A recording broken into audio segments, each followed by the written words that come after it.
Hi, it's Chris Watkin here, and I'm joined by Ben Moore, the one with the beard, the agent that keeps banging on about self-employed estate agency and how wonderful EXP is. So I've invited him to the studio today to find out a little bit more about EXP. Ben, is EXP a cult? Talk to me.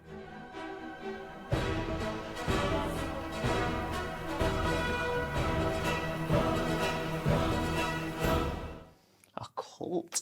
No, I don't think it's a cult, but I think, when you get, in any walk of life, when you get a collective of people who've got a shared mission, people who are having success, like-minded, and are sharing that, especially in like a socially connected world, like with social media, the way we've got it today, I can understand why you're asking the question, but no, we're just super passionate about what we do. But if you don't mind me saying, when you compare you with other self-employed models, you lot just chuck out so much more content compared to the others.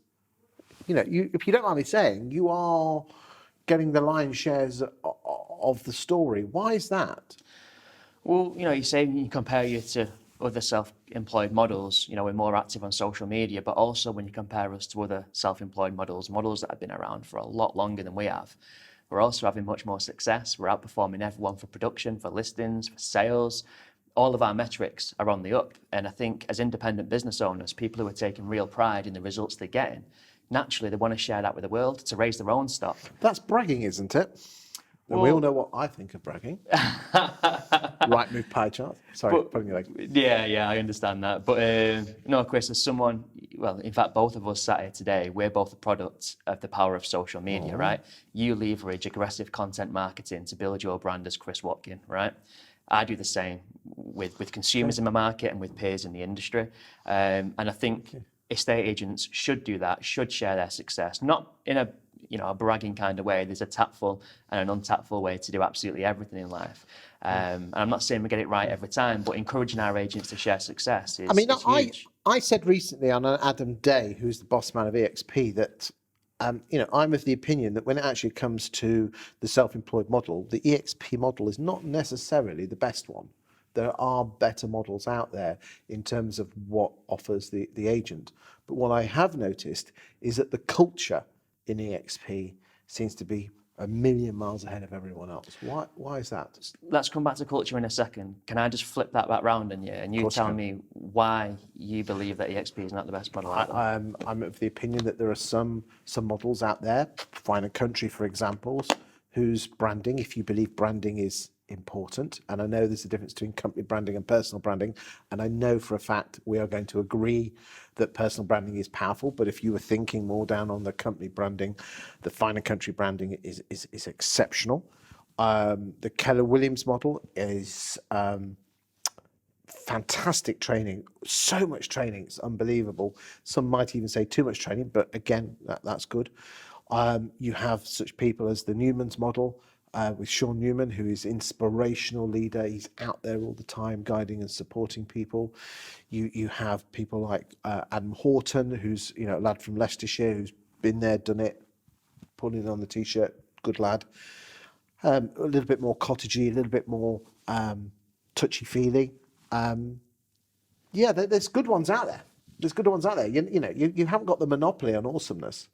No, and first and foremost, mate, I'd be the first to say, coffee's not everyone's cup of tea, right? We're never going to be the right fit for every agent, and every agent's certainly not going to be the right fit for us. We accept that. Okay. But I think, again, you've mentioned a few names there.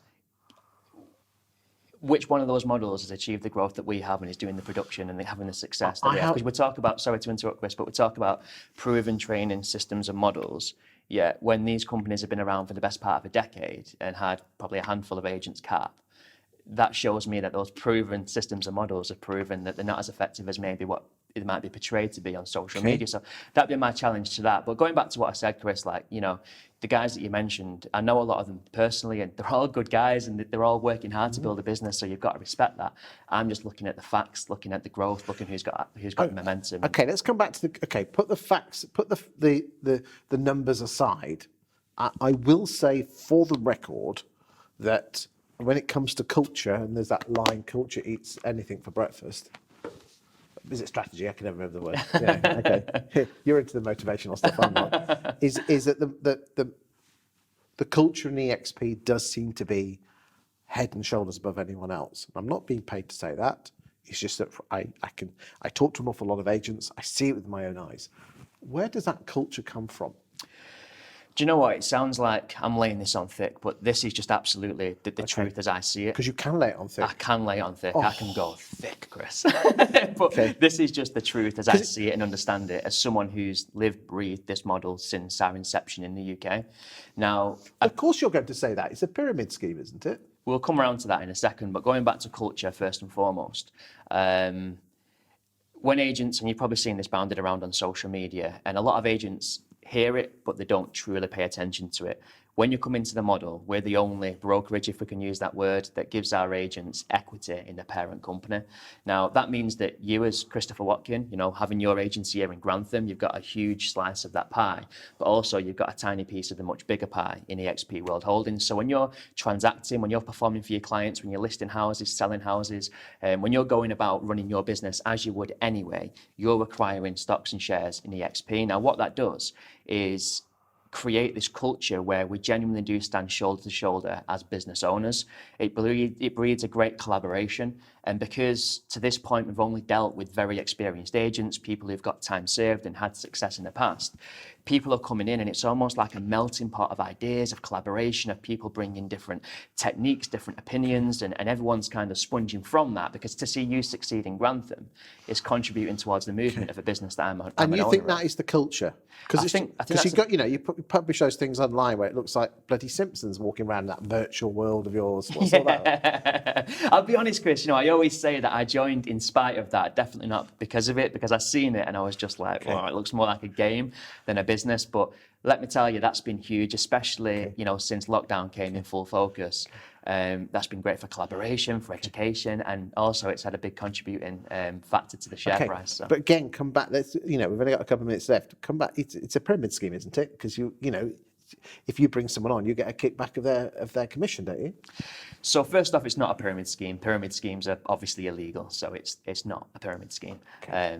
But what you're referring to is what we call revenue share. And again, that's another great part of the model. Now, going back to what you said a few minutes ago, you mentioned some notable names at the heads of some other hub models.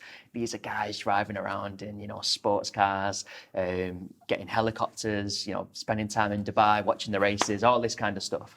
They've got there, not because they're great at selling houses. They've got there, Chris, because they've created leverage in their business. There's nothing wrong with that. Now, at EXP, we give every agent the opportunity to create that leverage to come off the hamster wheel. Now, how it works... So instead of having the one guy at the top with the Lambo and the Ferrari racing around in the countryside, you're saying that everyone gets a share of the pie. Exactly, and Adam would look quite nice in a Ferrari or Lambo. But you say Adam, you introduced Adam as the head honcho at EXP, and fair enough, he's got the fancy title. But it's absolutely possible that I could be earning more money than Adam in a couple of years' time by leveraging the framework that I've got access to outperform him. Now, what other business in the world what agent will earn more money than the guy at the top? So just to kind of bring it back to address what you said about the whole thing about getting a clip of commission. So how that effectively works is every agent who comes in has got an equal opportunity. So you get a 70-30 split. 30% goes to EXP. Now, how EXP incentivize it is that the revenue from their side, from their 30%, gets kicked back to the agent who introduced the agent as a thank you for helping the company grow. Boys and girls out there in estate agency land, I'm not being paid to say this, but I have got a huge amount of time for the EXP model, like I have other models.